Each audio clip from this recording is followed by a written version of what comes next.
Hey everybody, welcome to another DIY video.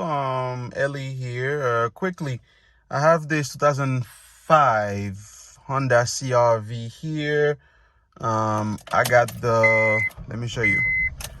Once you start it, I got the maintenance required light flashing. It's not all the way on yet. That light doesn't mean something's wrong with the car. It's kind of like a mileage driven, if you will, type of thing. After a certain amount of miles, it comes on just to remind you to do service, oil change and stuff like that. It's pretty easy. You turn the car off, and here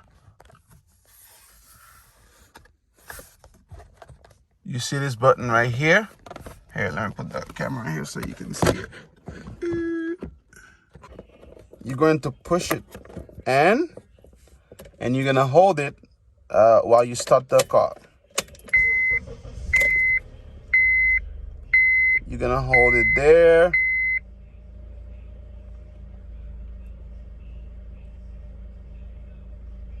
And boom, light go away.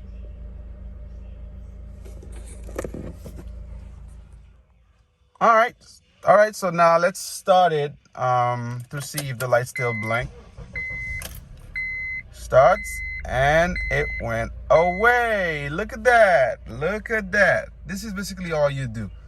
This button right here will hold it down while you start the car, and keep on holding it until you see the light goes off, and then start the car over, and that's it.